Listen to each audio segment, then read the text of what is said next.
Selamat pagi Bapak Ibu Saudara dikasihi Tuhan Yesus Kristus. Shalom, shalom.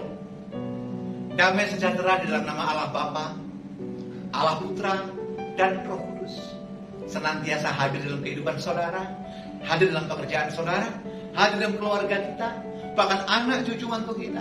Dibuat Tuhan bukan hanya berhasil, tapi beruntung. Berjumpa kembali bersama dengan saya dalam renungan pagi Word of Wisdom. Biarlah renungan ini menjadi berkat, renungan ini menjadi bekal atas kita, bahkan renungan ini bisa menguatkan kita hari demi hari menghadapi situasi yang tidak semakin baik. Saudara yang dikasihi Tuhan Yesus Kristus, kecongkakan, kesombongan, arogansi adalah pintu awal untuk kita masuk kehancuran. Kesombongan adalah pintu awal untuk kita masuk di dalam kehancuran. Tapi banyak orang tidak sadar bahwa dirinya sombong ketika sukses. Banyak orang tidak sadar dirinya tinggi hati ketika dipakai oleh Tuhan. Banyak orang tidak menyadari dirinya mulai congkak dan memandang orang lain dengan sebelah mata ketika kesuksesan, keberhasilan didapatkannya. Tahukah kita, saudara yang dikasihi Tuhan Yesus Kristus, bahwa kesombongan itu dibenci Tuhan, tinggi hati juga dibenci Tuhan, kecongkakan apalagi. Kalau kita sadar semua datang daripada Tuhan, berkat, kemuliaan, promosi, alasan apa kita sombong di hadapan manusia? Ada satu ayat di mana orang ini berhasil luar biasa selama 42 tahun menjadi seorang raja. Orang yang hebat, punya pasukan, bisa mengalahkan negara-negara yang mengancam dia. Tetapi pada akhirnya jatuh dan dibenci oleh Tuhan. Hanya gara-gara kesombongan, hanya gara-gara tinggi hati, hanya gara-gara tidak lagi hormat kepada para imam. Saya akan bacakan satu ayat terambil dari 2 Tawarikh pasal 26 ayat yang ke-16, dan saya berdoa ayat ini menjadi rema atas kehidupan kita. Demikian firman Tuhan.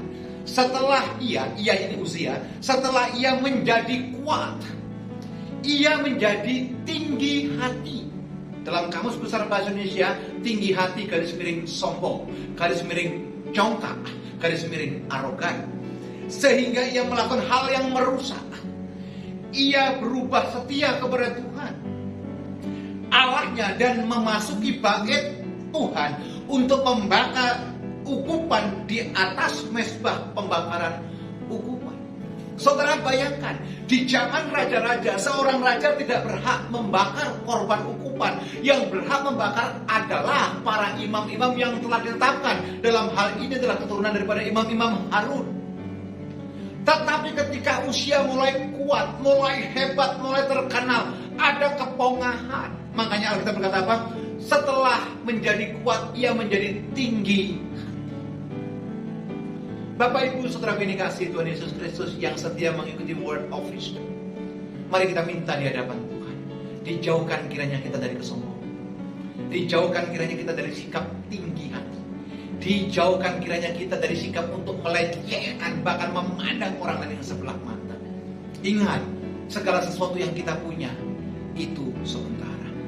Pencapaian kita pun sementara. Hanya keselamatan dan hidup kekal saja bersama dengan Bapa di surga. Biarlah firman ini menguatkan kita, firman ini menegur kita, dan biar firman ini membuat kita menyadari tanpa Tuhan sesungguhnya kita tidak bisa berbuat apa-apa. Kalau banyak di antara saudara bergumul, sedang ada dalam permasalahan, mari datang kepada Tuhan. Dan biarlah kita merendahkan diri di hadapan Tuhan serendah-rendahnya. Biar Tuhan yang kita tinggikan. Kita berdoa. Bapa, di dalam nama Tuhan Yesus Kristus, kami mengucap syukur buat firman-Mu pagi ini. Kami mengucap syukur buat arahan-Mu. Kami mengucap syukur buat teguran-Mu. Jauhkanlah kiranya kami dari bentuk segala kesombongan, arogansi, tinggi hati. Sekalipun kami sukses, sekalipun kami berhasil, sekalipun kami dipakai oleh Tuhan, jadikan kami tetap menjadi seorang hamba yang tetap merendahkan diri di hadapan. Nyatakan terus kebenaran-Mu atas kami dan tuntun langkah kami sepanjang hari ini. kami yakinkan diri kami ada dalam kasih dan pertolongan. Di dalam nama Yesus kami berdoa dan mengucap syukur. Amin.